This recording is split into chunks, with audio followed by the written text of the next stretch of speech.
Let's start that conversation. We'd like to hear from you. Send in all your questions at Trevor Mbija, at Koinange Jeff. Use the hashtag JKLive. My guests are already in studio. Thank you so much for making time. The one of the only 4 presidential candidates that have been cleared by IBC. That's Roots Party, Professor George WAJACKOYAH, and his running mate Justina Wangoi Wamai. Thank you so much for making time for us this evening. Thank you. And Prof, I'll start with you. So an opinion poll has just been released by InfoTrack.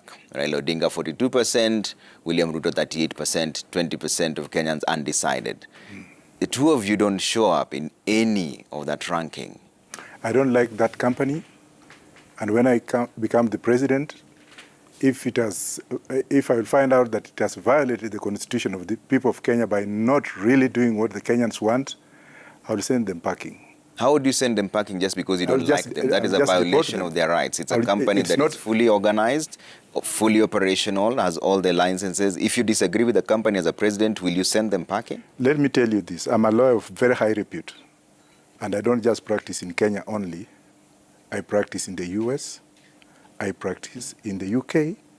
And I'm also a practitioner at the European Human Rights Court. If those people were in UK today, public opinion would have prevailed against them. The voters would have questioned the integrity as to why they only choose those two. In UK, you choose everybody, you put everybody, even if someone gets a 0. They are notoriously known to be side takers, and that's why in this one, I will agree with the Deputy President for the first time for having rubbished them. They should actually be on notice that there is a new boy, a new player on the block who takes no nonsense, but takes Kenyans' interests at heart. So if a company goes against your wish as a presidential candidate or as a president, should Kenyans elect you, it will be shut down? I want to tell you this categorically, Mr. Mbija. What I've said is I've looked at the humanity, and I'm looking at the humanity. How do you have a wife with 10 children, and then you just favor 2? You don't favor the rest. Does it mean that if your child is incapacitated, is disabled, he's not your child? We are all Kenyans. They are in Kenya. They are a living entity where they should not be seen to be taking sides. Okay. We have had 55 presidential candidates. Unfortunately, some of my colleagues did not make it on board. I am with them wherever they are. But they should actually bring on board everybody. Okay. But if they are coming in with this substandard kind of scientific experiences, which do not look into others, I am putting them on notice that if I become the president, the rule of law will prevail and fundamental principles of this country shall be taken into account by any foreign company that comes to work in this country. Okay. But Justina, what are your thoughts on that? Because what the question was not out of the 4 of you. The question was, who would you vote for if elections were held today? Thank you, Trevor, for that question. I look at it from right now. They told us that the data collection model was through phones, computerized phone. So this, being on JKL, will enable us to speak into our support base and tell them that what you have to offer as a Roots Party government. So this is part of creating awareness. Probably when they were asking them, they would not have known about us, but this is an educational session, it's a sensitization session, it's a creating awareness session. So I'm sure by the time they do the poll again, our people will be in the know of what Roots has to offer. But do you support closing companies that you deem not to be friendly? Well, and I'm not trying to put you against your presidential candidate, because I know you have your own views as well. Like I said, many of these foreign companies that come into this country, we hear there's so much corruption they have to contend with. They have to align with people in power. So we understand their situation. And for us, we're telling them, we will not compel you to take sides. We respect everyone's view. So don't be so scared. I know right now maybe they're being pushed by those in power to give these skewed results. But for us, it will be a government that will allow being criticized. So the thing is, we won't really throw them out. We're going to give them a conducive environment, not to feel compelled to support those in power. Okay. Yes. Prof, Parliament has just raised the national debt ceiling from 9 trillion to 10 trillion. As one of the people running for president, How would you deal with this? And what is your view, first of all, of raising the debt ceiling? The issue of raising the debt ceiling is not going to be there because you have the solution. And that solution is in growing marijuana, which will enable this country to clear off all the outstanding debts, pay off the debts, have enough money for all Kenyans wherever they will be, either inside the country or outside the country, so that we can sustain and arrest the situation before it comes out. So what is your projected revenue from marijuana? Well, if one sack of marijuana, and I'm not talking of those sacks that you see people carrying on, there is special sacks of marijuana which are scientifically made for marijuana. And if one sack of marijuana is $3.2 million US, one sack of marijuana, $3.2 million US, if you convert that into Kenyan currency, and if you grow 1,000 acres of land for marijuana, and you harvest more than 1,000 bags of marijuana, then definitely. What you're talking about, Prof, is illegal. Yes, it is illegal. So how do you want to convert this? In a country that is reeling from debt, you know very well that our debt right now is at 8.2 trillion shillings against a nominal GDP of 10.7 trillion shillings, meaning for every 10 shillings, we have to pay back 7 shillings. And you're telling me that marijuana will sort this out? You know, I'm not that stupid. Just look at me and look into my eyes, Mr. Trevor Mbeja. I am. I'm talking of legalization of the product. Once we legalize, that is going to be the position. And should you be given the mandate to legalize marijuana, that is where we are starting our point. I'm not talking of it right now. I'm talking of it after we win the elections and I become the president and my deputy becomes. But even if you legalize it, where are you going to import it to? Well, that's a good question. I think you should also do better research. To export it to or to import it from? You said to import it to. We are going to export it, not to import it. We are going to grow it and export it. I just returned from the United States and Canada during my recent tour. And trust me, there are so many companies in the US that have their hanging out and telling me, please, we have the ready market here. Canada last year alone had got $487 billion US out of marijuana. The United States 2 weeks ago decriminalized marijuana from being a federal offense. We have 22 states in the US that are now officially growing marijuana. The market is there. Israel, the biggest grower of marijuana in the world, has that market, and that's why they actually flew over to Uganda and made an agreement with the Ugandan government to grow marijuana. Currently, they are growing 152,000 acres of land in marijuana. Rwanda has legalized the product. Zimbabwe just legalized the other day. Malawi is now asking, the president of Malawi is now asking Malawians to approve tobacco plants because of the inadequacy of finances that come as a result of that to grow marijuana. South Africa did it, okay, and Morocco is doing it. So the market is really ready and available. So, Prof, yes, what do you say to a woman who just texted you saying, Bangi has destroyed my son's life? He was a normal young man performing well in school, but Bangi has taken away his youth, and now at 23, he does nothing with his life, a liability to himself and the whole family. It pains me deeply when people joke about weed. What do you say to that? Thank you very much. In fact, it should have been classified in the following manner. I do sympathize with her. I do sympathize with her, just like I sympathize with those who are in Madare Valley, just like I sympathize with those drug addicts who are in rehabilitation centers, just as I sympathize with those rich men who drink whiskey and make accidents on the road. So there is no exception. We should not actually be selective to say, oh, it's only marijuana. Abuse of anything is serious. Violation of something is serious. So I do sympathize with her. It's one of those cases, just like even in men who marry more than 20 wives and spread to all of them HIV. Do we need actually to tell them, or do we need to sacrifice them because of the disease? That's just an unfortunate situation.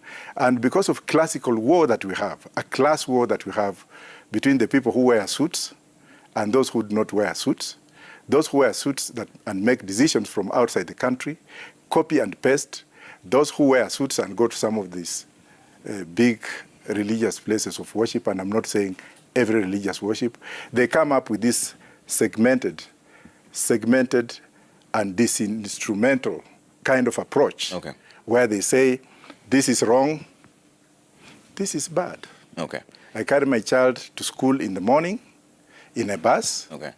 Another one in Madare Valley walks to school barefooted. All right. So the issue here is we have a class war, and we have a decolonization and recolonized minds. Yeah. And I'm not talking of that particular lady. Everything has to be regulated. Everything has to be observed. Standards have to be set. Because if you look at that, the US, which has legalized, or Jamaica, which has legalized marijuana, which has got the least number of mad people as compared to 3 million patients we have in Kenya, in Kenyan environment, whereby at least 25% of that 3 million people receive medication as outpatient from Madare Hospital. So that's how it is. Trevor, allow me to yes, come quickly get into that and underpin what Professor is saying about the debt ceiling. This is the situation in context. China had, in 2021, planted 169,000 acres of marijuana, and they made 1.2 billion USD in returns. Now, here is China that has given us 9 trillion in terms of debt, meaning already we are spending China's marijuana money in our projects. So if you do the math, 169 acres only giving 1.2 billion. And we have Kulalu Galana, 1 million. It was a 1 million acre project that failed, we know, for obvious reasons. So why should we take handouts from China, which is marijuana money, at high interest, yet we have arable land, yet we have the labor that is there, we have youths who are unemployed. I think it's about time we decolonize the minds of our people. So even if we move away from the marijuana conversation, yes, which other ways are you going to plug this gap? Because there's a lot of manufacturing that comes into this. There's also, in terms of infrastructure or development, that comes into this. You cannot base your economic agenda on just marijuana. No. Right? So what else is there? It's not only marijuana. Okay, so we that's have 12 one points. What's the We are next? also introducing snake farming in this country. Snake farming. Yes, so that we can actually extract poison, snake poison, for purposes of medication. Okay. A lot of people are bitten by snakes in this country, and you have to wait for snake doses from outside the country through pharmaceutical corporations. We have so many snakes in this country, and we have so many snake eaters like the Chinese. One of the ways that you are going to offset of their debt is by taking these snakes, putting them, extracting the poison, and then manufacturing into snake medicine, and then giving the Chinese the rest to eat, so that you can tell them to offset of the debt. And what's the third? That's one of that. Okay. That's what's the third? The third one, actually, is coming in and sitting down with Kenyans and looking into modern methods of farming, agroeconomic economy. Okay. We want to look into wheat farming. We want to look into domestic farming in terms of the domestic consumables that we have, though they don't yield very high in the market. We have poultry, we have milk, we have dairy farming. We have so many methods. We have also other things that we can do, that we are going to do, to subsidize what we have. But the main agenda that we have today, besides the economic infrastructure that we are looking into, is to do what we can do very quickly and offset of the debt in this country. Okay. So, Justina, let me bring you into this. So how do you intend to reduce the cost of living? It was one of the main things that was talked about in the opinion poll, which both of you have just trashed. But it is a concern for the Kenyans. How do you intend to cushion them or reduce the cost of living? Like I said, hemp is the core center of our agenda. Once we get the returns of hemp, selling hemp and exporting it, we are not going to increase taxes. Remember, tax is akin to whatever, when they tax the Kenyan and the Kenyan doesn't even have money, they are really, it's making Kenyans feel very uncomfortable. Look at when you buy tokens for 100 shillings, electricity tokens, you're told that you get 6 units at the cost of 48 shillings, but 52 shillings goes into tax. That is the impact of taxes. Another thing, the debt. the debt as it is, Kenyans are told, the Parliamentary Budget Office actually advised government not to start repaying domestic debt now because it's going to annoy Kenyans. Of course, I think being an electioneering year, they don't want to annoy the Kenyans. But when it gets to that point, they also advise Treasury that the debt ceiling, raising it will be a risk. So the cost of living the high cost of living is due to increase of taxes and increase of debt. But when we have our own marijuana, we won't need to tax Kenyans as a source of funding. We won't need external debt at high interest as a source of funding. We will have our own money. And let me speak into devolution.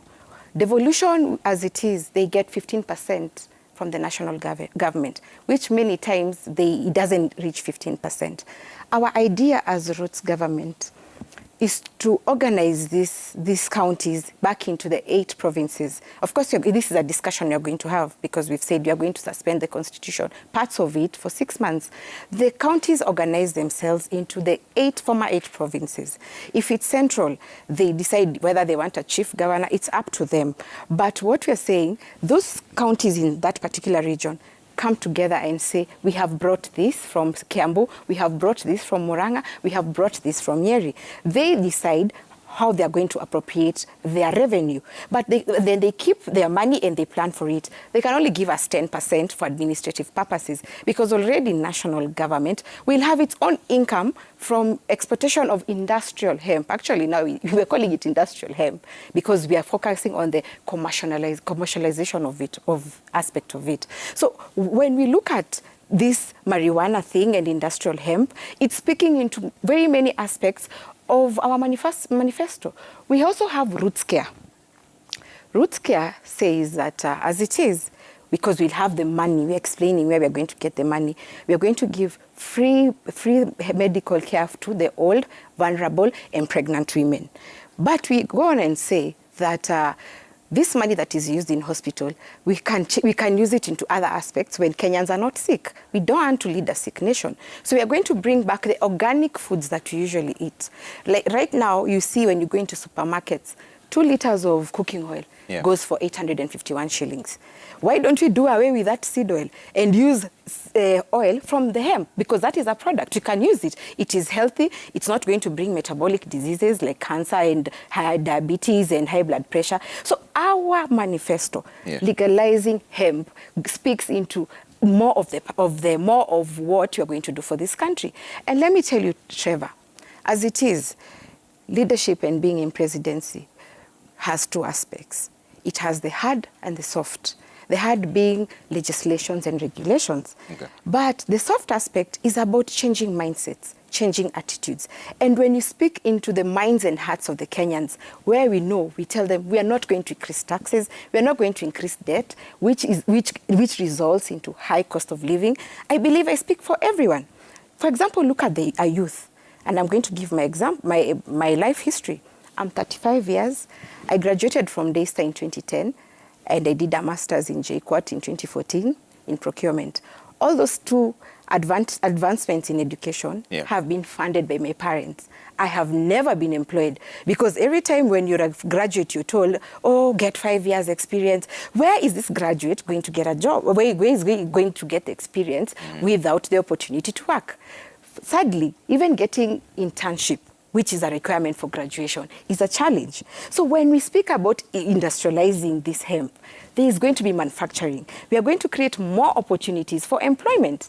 And the youth our idea is, if it's Kulalu Galana, we can allocate like 200 acres, being 1 million acres, and say we are going to have the youth plant it. That's a youth project. Yeah. They plant it in cohorts. Remember, marijuana or industrial hemp takes 4 months to grow. So this cohort, once you're going to do an interview and get the right candidates who are compelled to do it, they go into the 200 acres. They plant it. Yeah. They have employment at that time. Okay. They're going to get the proceeds. Then it's going to give them income or capital to start a business or to start investment in the 9 sectors that use hemp, which produces over 25,000 products. Okay. So the market is large. When you say suspend the constitution, what do you mean? Well, we have countries that don't have written constitutions. We have countries like Israel, New Zealand, Canada, and UK. They don't have written constitutions. They work on conventions. Their approach to constitutionalism is on day-to-day activities, on what happens, and they look at the previous pronouncements by academics, previous pronouncements by the courts, and then they blend themselves into the suitability that is suitable for the time that the issue is being implemented.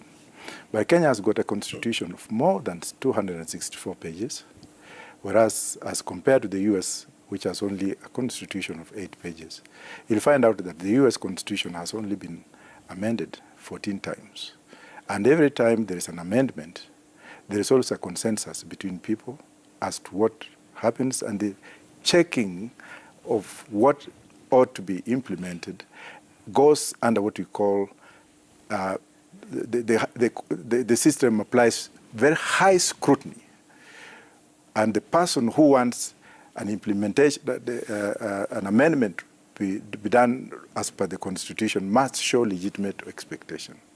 But in Kenya, Kenya has become a land of too much regulations, too many rules, like we have seen on the IBC, where the Constitution says 2,000 signatures for a presidential candidate per county. If you go into regulations, the regulation says, in addition, you have to have 2,000 signatures from registered voters. Now, which one is which? Is it the Constitution, or is it the regulating act that has locked out my brothers and sisters from running for the presidency in this country? Now, do we want now to look at that law and keep it senile, or do we need to look at the Constitution again, relook at the Constitution? And before we look into the Constitution, we need to find out what has gone wrong in the 3 arms of government. We need to find out where there is massive corruption in the courts. We need to find out where some judges should not be hanged, because we are also going to go into for the death penalty, which will be part of what we shall be asking Kenyans. There's too much corruption. There's too much corruption in all arms of government, with the leading being the judiciary. So we need to ask Kenyans to look into that and say, do we really need this kind of judiciary system? Or do we need to change the regulations? Do we need to look at what has happened in Sierra Leone? And as a result of coups after coups and what have you, what have the Sierra Leoneans done with the previous written constitution? Yeah. They came up and they said, well, we've had enough of these copied constitutions, and every time something happens, there is a coup. Let us go into the people-oriented constitution so that we relate back to what we were before the colonials came into the country. Okay. The constitution in Kenya, I mean, I'm not angel to judge, but I can speak by practical examples in that the judges have become a very big stumbling block to democracy in this country. You'll find a case like Chickengate, the IBC case of Chickengate, which we had both sides of the coin, those in UK and those in Kenya that were implemented in that, were actually named in that. Those in the UK were tried. Yeah. And then those were sentenced, yeah, and they served their sentence, and they're out scotch-free. In Kenya, it's just prolongation. Yeah. There's an argument there's hostility between the executive and the judiciary and parliament. The president has become a lame duck. He can't do anything. Whenever he wants to do something, somebody runs to the constitution, to the courts, bribes those judges. And I can say with the legitimate authority that some of the pronouncements that are being made today by the so-called judges, especially like now what you see between Kinoti and Haji, where a judge comes in and says, no, from today, it is Haji who is going to make the charge sheet. Where are you leaving the police? Okay. So all this kind of thing, we need Kenyans to look into them and say, well, what went wrong with us? And first of all, you remember when I talked about the people in suits, I always wear them anyway, who have that mentality of a suit boy, who go outside there to copy what a white man has done in a suit, who comes in and is told, come on, can we look into this, and can you go out there and find out? He wears his suit and comes back with what suits him in his suit. Okay. To reinforce that on Kenyans without giving Kenyans ample time. All right. That's wrong. So we are going to ask Kenyans that look into this constitution. Looking at the constitution. Take away what you don't like. Okay. But we as a government would like also to suggest this to you. Yeah. We need a death penalty. Because if in Japan, for example, Yeah. if you suspect yourself to be corrupt, you hang yourself. You commit suicide. In China, if you are suspected to be a corrupt person, you are tried and hanged. In Europe, you go to jail. But in Kenya, you go to parliament. So you, so your proposal of dealing with corruption, Prof, Is death penalty. and that has to come back through a referendum then, so that Kenyans Well, will decide. well, when we suspend the constitution, we shall not have a lot of things. I will be a president. I will be an iron fist president, not a dictator, but an iron fist president who wants the economy of the country to move, who wants Kenya to move, to restore itself to where the late President Mzee Jomo Kenyatta was, so that we get things moving from there, where we become the pearl of economic activities number one pearl of economy in this continent. Yeah. Just like when we lent money to Singapore in 1966, when we lent money to Malaysia in 1966. Yeah. Those two countries have become superpowers, Okay. and we are still down there in the bottom. Okay, but Wangoi, even if you're going with the death penalty, which Kenyans will then have to decide, there's the presumption of innocence until proven guilty. There's the court of law process that you're allowed to appeal. How then will you decide that this person is guilty, or will you allow the court process to take its Yes, course? that's what I said, due process. Not just being a dictator, I said... Will you give a timeline for this? Well, yes. I mean, people will have to be tried. They will have to defend themselves. Yeah. And if they find themselves guilty, they will be hanged by the hemp fiber. If not, then there's a place in Taita Taveta where some people used to be thrown in the cliff. There will be no way out. Zero tolerance on corruption. I'm sorry I took over from her. I'd like to hear your views as well on this, on how to deal with corruption. When people are corrupt, what compels people to be corrupt? And by the way, Kenyans, we have not stolen anything from Kenyans. And we are telling you that we do not have the colossal amount of money, listen to our idea and vote for change. But when people steal from Kenyans, they're stealing the visions, the aspirations, they're stealing healthcare. Those are people who do not care about Kenyans. They don't care about the future of Kenya. So when they go through the process and they are guilty, we have no alternative. We want to instill the fear that public resources must be respected. But allow me to add on to something. As a woman. There's a lady who said that her son has just lost focus. Yeah. The agenda of Roots Party is to have a country that is productive. We do not want stoners. And how we are going to distinguish the marijuana or the industrial hemp? There are two components in industrial hemp or marijuana. One is the CBD, which gives the fiber or industrial hemp that we want. And two is the THC, the one that gives you the psychoactive ingredient that Kenyans are smoking now. So how are we going to control it? We are going to use institutions like KEBS, like KEFI, so in charge of plant health, to have seeds or seeds that are focusing on the regulations that we have, 0.3 component of THC, so that we can yield more of industrial hemp. And when you even pluck that CBD component and chew the leaves, the only thing it can do to your body is detox. Actually, Kenyans, if you Google right now, for hemp seeds sales in Kenya, they are sold. Those seeds are good for, they have, they have nutrients like omega-3. Those things are in the market, the products already in the market. And people know them. It's only that we have been made to believe that marijuana is bad. And that is why when Bob Marley sang for us the song, you told us to emancipate ourselves from mental what? Emancipated, yes, mental slavery. That's a reggae song. Yes. So that is what we are trying to do as Roots Party. Okay. And when I speak like this, I speak as a mother.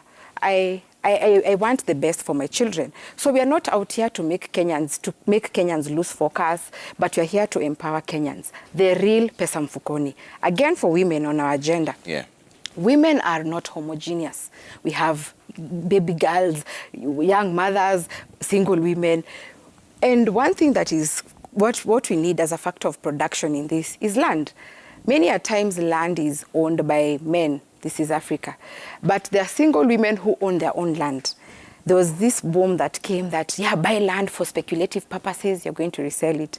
So many single women have their own land that is idle. So we are going to give them the option of growing marijuana and selling it to government. That money you get from there, you can achieve your dream of building the flat that you want. And for married women, I'm married, and they always say, like Nancy Pelosi used to tell us, I really listened to her interviews. She says that her husband gives her direction and advice. So we are telling the women, being married, most of the time you co-own property with your husband. So ours is to appeal to the men, listen to the pillow talks that you're having with your wife, and give them, even if it's 1% of the land that they own, so that women can have their own money. This issue of women saying, I stay at home, my husband doesn't pay me, just give her 1% of the land. And then also for daughters, we have fathers, uncle, grandfathers, give your daughters 1% of the land so that we can empower her financially. Okay. That is real empowerment for the women. Prof, when are you launching your manifesto? On the 2nd of June. So how many agendas do you have? Well, we have everybody. What do you mean? What are your key points? Well, we have 12 points in our Okay. stuff, and we haven't spoken about employment, 4 days work. We're actually going to unemployment in just a bit. Yeah, we are launching, and we shall let Kenyans know. We shall have the likes of Mbuzi and Lion and our friends from Yaman coming in and emancipating themselves through freedom. When are you launching? On the 2nd of June. 2nd of June or July, because we're on the 8th of June now. So July, that's next month. Yes. Okay, you're going through the agendas. Yes. Mm-hmm. So you've mentioned unemployment. How do you want to deal with that? Yes, we are also looking into, and first of all, I must thank the British government. They have just entered into my head and Christina's head, just like the Belgians did. They came and stole my dream, the way the president of Zimbabwe stole my dream and went ahead and legalized marijuana. The British last week came up to experiment what we said in Kenya. You know, Kenya always leads. That's why we've had Obama. They like stealing. They even stole the East African community motto. They started that. They have come up with 4-day experimental basis, 4 working day. You remember when we started, we said that we are going to have Kenyans to work for 4 days a week. Fridays will be holiday, and within the 4 working days, we shall have a 24-hour working economy. Then we shall have 8-hour shifts, and people will be paid every 2 weeks, which means that we shall have increased production of labor. From one person working from 8 to 9, we shall have people to work in shifts of 8 hours per shift. I'm sorry, some people are crazy. I know those are your supporters trying to call you. Yeah, and they are seeing me live, and then you see how people, So you're talking about the 4 days working and 3 days holiday. Yes, so we shall have a 24-hour working economy in 4 days a week, 8 hours shift, so that people can work for 96 hours instead of 72, which means that we shall increase production from 1 person in a day to 3 people, so that they can have Friday to replenish. We shall have, so that we can also give Muslims the right to have their Christmas, their day off. Because if you look at the law as it is today, and you look at the Constitution as it is today, it's very discriminatory when it comes to religious freedoms. You'll find out that Muslims who are supposed to worship on Friday only worship for a time, only go to the mosque when they're supposed to be doing other things. When they're doing other things, like those who work for the government, have to go to the mosque instead of going for lunch. So Muslims we shall be the first country in Africa to let Muslims to rest on Friday, single parents and co-parenting parents, so that they can have that time to replenish. COVID has really shown us how to do things. Okay. During COVID times, people used to work from home. People did a lot of things. And with modern technology, we shall have to really ease the financial burdens. Instead of somebody traveling from Kiambu to Nairobi to work, if it will depend on the conducibility and feasibility of the arrangement where people can work from home using internet and what have you. Okay. So we shall have a 4-day working economy, 24-hour, 8-hour shift with increased production, so that Muslims can go to the church, to the mosque on Friday, Seventh-day can go to the church on Saturday, and Christians can go on Sunday, with the Rastafarians also choosing in between whatever they want. Okay. That's number 2. Yeah. Number 3. Number 4, we, as Justina said, we want to go into regional governments. We want to restructure devolution by empowering regions to have parliamentary systems so that they can actually legislate on what they want, especially after collecting revenue. If you look at Rift Valley, for example, if we return the older Rift Valley, and you have Rift Valley state composed of counties with parliament in Nakuru, with sources of revenue like, let me say, Narok, they have wheat, they have tourism, and they have livestock.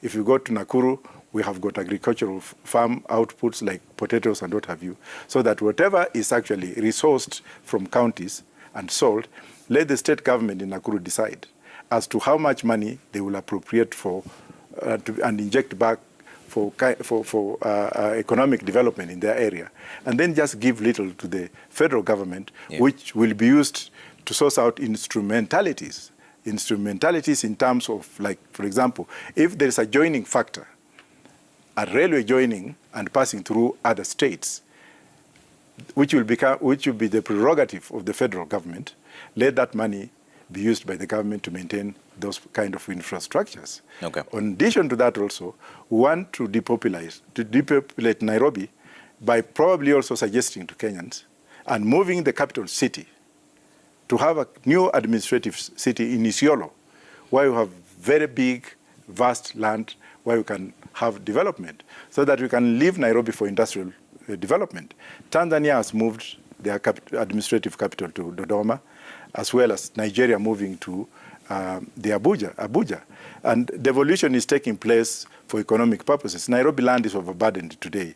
You'll find out that areas which were meant for particular categories of development, like Lavington and Karen, you find out that the demarcation policy was 2 acres. But now there's too much overpopulation, and in the absence of infrastructure, we can see what's happening in Nairobi. Okay. Congestion and what have you. So we are planning ahead, and we want actually to make Kenya a happy place for Kenyans to travel freely, so that the people of Isiolo and those people who are up there, instead of them coming down to Nairobi, they can work out. Another issue we are looking into is privatization. We need a privatized economy. The issue of agriculture, for example, we have had a lot of problems with maize farming. We have had a lot of problems with the infrastructure in terms of no subsidies for farmers, where we have things going weird. Yeah. If we privatize agriculture and you have competitors coming in, the sense of production will be very high. We shall have competition, competitive markets. And then this issue of the monopoly, we shall have to do away with it. Like we intend, actually, if possible, if you pay off the Chinese, or if they don't want it, want them to uproot their small metal from Mombasa to Naivasha, because it has put Kenyans into tears. We have had Kenyan businessmen who employed over 1 million porters, 1 million drivers, to actually work on transportation of goods from Mombasa port to the interior of Africa. Those instruments of commerce have now fallen grey, and the businessmen who were actually in transportation business, and as a result of monopoly, have been put out of work. Okay. Loans, people have defaulted in loan payment, and there's a lot of tears in this country. All right. I'm going to ban that port. How do we call it? Dry port? We need a real port, and we need Mombasa people to have their own port. We need Muslims to go to to have their own freedom on Friday. We need Kenyans to have freedom to work freely, to be paid well, to have enough money from the marijuana product. All right. I have to take a quick break here on JKL Live. When you come back, some of your questions, there are quite a number of them. We'll pose them to the presidential candidates. They're still with me here, Professor George WAJACKOYAH and Justina Wangoi-Wamai, the Roots Party presidential team. They have their own views. We'd like to hear your views as well. See you in just a bit.